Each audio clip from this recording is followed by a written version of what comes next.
দর্শক মনে আছে নিশ্চয়ই, গত পর্বে বলেছিলাম জাজের আরও একটি চলচ্চিত্র নিঃশ্বাস ফেলছে আপনার আমার ঘাড়ে। সীমান্ত এলাকার টানটান উত্তেজনা নিয়ে সারা দেশের সিনেমা হলগুলোতে সগৌরবে চলছে সিনেমাটি। পরিচালক সৈকত নাসির এবং হিরো সঞ্জয়জন এসেছিলেন হাড়ির খবরের সেটে। সিনেমাটি কেন আমরা বন্ধুবান্ধব এবং সপরিবারে হলে গিয়ে দেখব, সেই গল্পই করে গেলেন আমাদের সাথে। দুনিয়া যখন নিস্তব্ধ নিঝুম, ঠিক তখনই প্রাণ চঞ্চল আর ভীষণ ব্যস্ততায়, শব্দহীন মুখরতায় কর্মচঞ্চল হয়ে ওঠে ভারত বাংলাদেশের কিছু সীমান্ত অঞ্চল। চোরাচালানের এই স্বর্গরাজ্যের নাম সুলতানপুর। 257 বছর আগের বীর সুলতান খায়রুদ্দিন খিলজির নামে এই অঞ্চলের নাম। বাবাজান, আমার জন্য দোয়া করেন, আমার মাথাটা গরম থাকে। সবই তার ইচ্ছে। খায়রুদ্দিন খিলজির আত্মশুদ্ধি আর সৎ জীবনযাপনের মাধ্যমে যে বীর বংশের সূচনা হয়েছিল, আগের রীতি রেওয়াজ চর্চা ভুলে গিয়ে সেখানে জায়গা করে নিয়েছে অর্থ আর ক্ষমতা। এটা একেবারে হচ্ছে একটা গল্প। বলতে আমি বলি আমাদের মাটির গল্প। আর সিনেমার যে প্ল্যাটফর্ম সেটা হচ্ছে বাংলাদেশ এবং ভারতের যে বর্ডার এরিয়া, তার পাশে একটা থানা সুলতানপুর। ওই সুলতানপুর থানার গল্প নিয়ে মূলত সিনেমাটা তৈরি হয়েছে। যেহেতু বর্ডারের পাশে একটা থানা, মানে হচ্ছে এখানে ভালো কাজের সাথে সাথে খুব চোরাচালানকারীদের আস্থানা, মানে প্রচুর পরিমাণে আগ্রাসন থাকে। তো এটাকেও বেস করে আসলে মূলত সিনেমাটা। আর এটা একটা থ্রিলার অ্যাকশন ফিল্ম। সিনেমাটির ঘটনা আবর্তিত হয়েছে সীমান্ত এলাকার বিভিন্ন অরাজকতা নিয়ে। তাই নামটা বর্ডার হলে কি খুব মন্দ হতো? কিন্তু না, নাম হয়েছে সুলতানপুর। কিন্তু কেন? আমি জানতাম না প্রথমে যে সুলতানপুর নামে কোনো অরিজিনাল থানা আছে। আই গেস ব্রাহ্মণবাড়িয়াতে। হ্যাঁ, না, হ্যাঁ আমি শুনছি পরে। যেমন আমি যখন পোস্ট করলাম সিনেমার পোস্টার, তখন অনেকে বলছে যে আমার নানুর বাড়ি, আমার বাড়ি, এই টাইপের। বাট আলটিমেটলি এটা কোনো প্রকার মানে সত্য বা আমরা নামটাই জাস্ট আমাদের কাছে আসলে সুলতানপুর ছিল। বাট অরিজিনালি যে সুলতানপুর নামে একটা কোনো গ্রাম বা কোনো ধারণা ছিল না।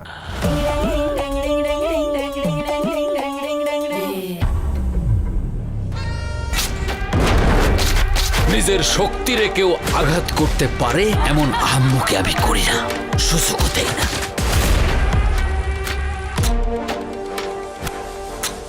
ব্যাপারটা হচ্ছে সেন্সর বোর্ডে যখন আমরা সিনেমাটা জমা দিই, তখন যেটা হয় যে সেন্সর বোর্ড সিনেমাটা দেখে, তারপর তাদের মনে হয় যে কিছু জায়গায় রাষ্ট্রীয়ভাবে তাদের প্রবলেম হতে পারে, জায়গাটা তারা কিছু সংশোধন দেয়।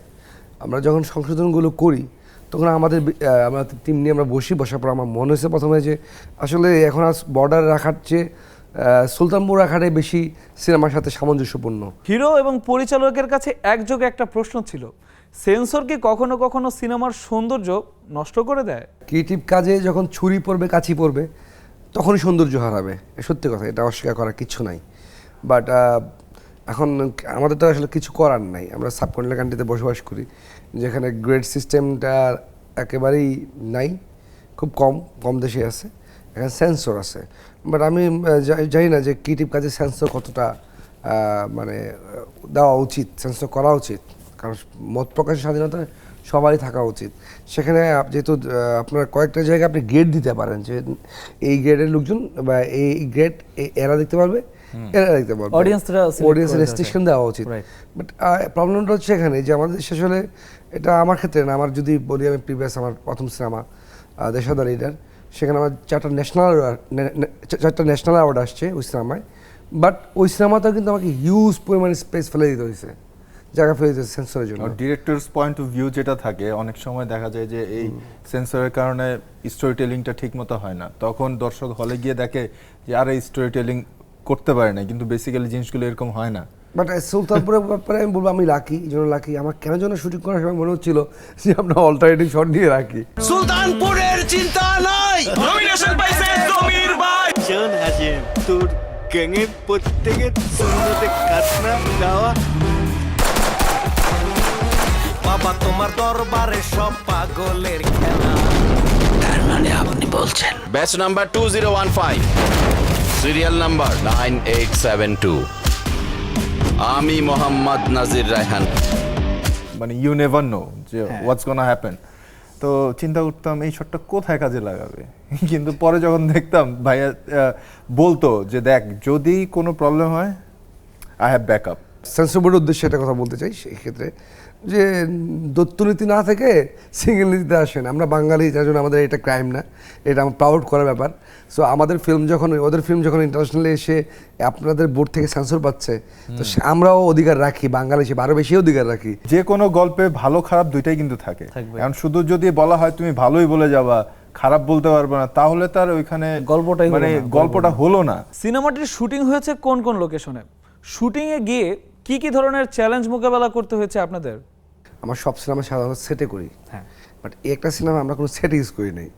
আপনি দেখবেন যে কোড যেটা ইউজ করছি আমরা একেবারে রিয়েল কোডে শ্যুট করছি, এবং আমার একটা সিন ছিল যেখানে হচ্ছে কোডে কেউ থাকবে না, শুধুমাত্র যে উকিল আসছে সেই উকিল দেখবে যে সে ছাড়া পৃথিবীতে কেউ নাই, এরকম একটা এনভায়রনমেন্ট তৈরি করছে পুরো একটা বিজি কোডের ভিতরে। অরিজিনাল থানা লাগবে, আমি সেট বানিয়ে নিই, এটা একেবারে অরিজিনাল থানা, মানে যেটা হচ্ছে বর্ডারের পাশে। আমরা সম্ভবত যে শ্যুটটা করছিলাম সেই থানাটার নামটা কি, মানে কি গাছা সামথিং এরকম কিছু? চৌগাছা। চৌগাছা থানা থেকে আমরা টোটাল চিন্তা হয়েছে একটা থানার ভিতরে, অরিজিনাল থানা, পুরো আক্ষেত কিনে নিয়েছিলাম। তো আক্ষেত কিনে নেওয়ার পরে আমরা তো প্রথম সব বের করছি, বের করার পর আমরা ভাবছি যে না, তো একজন আসছিল চৌগাছা থানার এক পুলিশ এসে বলছে সে আমার দেখার পর আমার ফ্যান, আমার সাথে মিট করতে আসছে। তো আমি চিন্তা করলাম যে এই লোককে সহায়তা পারছি না, আমি বলছি ভাই আপনি ফ্যান হন যাই হন, হেল্প করেন, আপনারা এই প্লিজ আমাকে দয়া করে আমাকে এই জায়গায় হেল্প করেন। তো ওরা নিজেরা অনেক কষ্টে খাতটা পরিষ্কার করছে, সব কিছু রেডি করে শর্ট নিচ্ছি, ক্যামেরাতে দুটো রিফ্লেক্ট করে চোখের। খুবই মজা হচ্ছিল যে এই জিনিসটাকে গতকালকে আমরা বলতেছিলাম যে আসলে বিশেষ করে ওই শুটিংয়ের মোমেন্টগুলো ডিফিকাল্টি ছিল, বাট সত্যি কথা বলতে হেল্প ছিল। যশোরবাসী যে পরিমাণে হেল্প এই সিনেমার জন্য করছে, মানে কৃতজ্ঞতা শুধুমাত্র বলে হবে না, মন থেকে আসলে আমরা রেসপেক্ট করি যশোর। নেচার সাপোর্টেড আস, মানে লিটারালি। আমি এত বছরের ক্যারিয়ারে আমি বললাম তো আমি এরকম স্পেস পাই নাই। যেমনি ভূতের মতো আইসা কাম সেরে চলে যায়, এই কাজ রমেশ শম্ভু ছাড়া আর কেউ করতে পারবো না। কাকু মটকা কিন্তু ফুটা কইরা দিমু। ষাঁড়ের মতো চিল্লায় না, বউ বউ বউ বউ।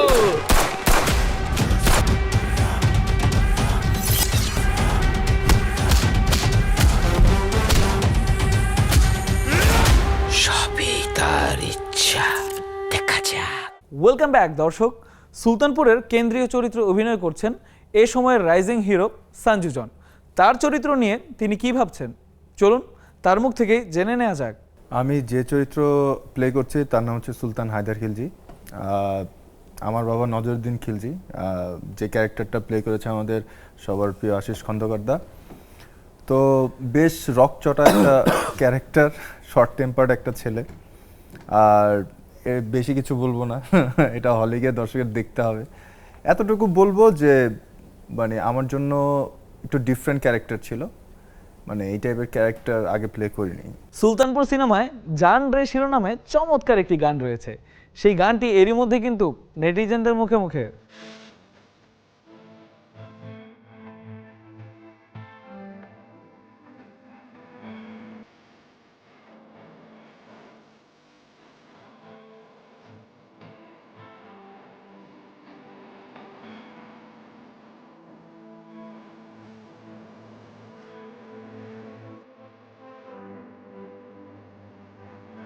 Very good.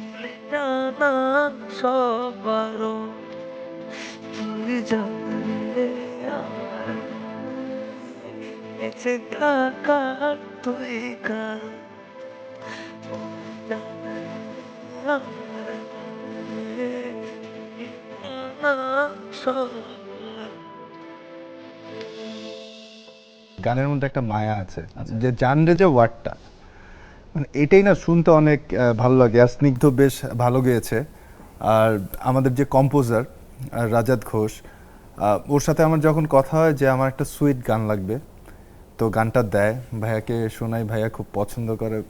আমার কোনোভাবে ওয়ে ছিল না ড্রিমে যাওয়ার, ড্রিমে বা আমরা কি বলে যে যেভাবে আমরা গান পোর্ট্রেট করি, আমার কোনো সিনেমার গল্পে ওয়ে থেকে অ্যাঙ্গেল থেকে আমার কোনো প্রকার ওয়ে ছিল না আমি বাইরে যাওয়ার, বিকজ আমি খুব ন্যাচারাল ওয়েতে স্টোরিটা বলছি। যদি আমি জাম্প করতাম তখনই আমার মনে হতো আমার সিনেমা থেকে বেরিয়ে যেতাম, ফিলটা নষ্ট হয়ে হ্যাঁ, যার কারণে আসলে এটা ব্যাকড্রপ সাউন্ড গান হিসেবে আমরা ইউজ করছি জিনিসটাকে। দর্শক, পরিচালক এবং হিরো এবারে একটি অনুরোধ রাখতে চলেছেন আপনাদের কাছে। প্রত্যেকটা কাজে আপনাদের ভালোবাসা পেয়েছি এবং আমি বিশ্বাস করি যে দেশার পরে ওয়ান অফ মাই সবচেয়ে প্রিয় একটা সিনেমা সুলতানপুর। অনেক দিন পরে আমারও কিছুটা গল্পে ইনভলভনেস আছে, যেটা আসলে আমি সাধারণত অনেক সিনেমাতে করি না। দেশের পরে আর কোনো স্ক্রিপ্টের কাজের সাথে আমি জড়িত ছিলাম না লং টাইম, বাট এই একটা সিনেমার সাথে আমি জড়িত ছিলাম। বাট খুব মজার ব্যাপার হচ্ছে যে আপনারা আপনাদের নেক্সট ডোরের মানুষকে পাবেন এই সিনেমাটার ভিতরে, এবং গল্প থেকে শুরু করে সব কিছুই আমি চেষ্টা করছি যে ইউনিক একটা ওয়েতে আমার প্রেজেন্টেশন করার জন্য। It's a commercial film, popular মানে কমার্শিয়াল সব সিনেমাই ইটস এ পপুলার কন্টেন্ট, যেটা ভালো লাগবে আপনাদের। আশা করি আপনারা দেখে ভালো হলে মন্তব্য করবেন, খারাপ হলেও মন্তব্য করবেন। আমরা গ্রাম বাংলার একটা গ্রামের যে গল্প টোটালি ডিফারেন্ট ওয়েতে বলার চেষ্টা করেছি একটা বর্ডার এরিয়ার। সো আশা করছি আপনাদের ভালো লাগবে, আমাদের সাথে থাকবেন, হলে গিয়ে ফিল্ম দেখবেন।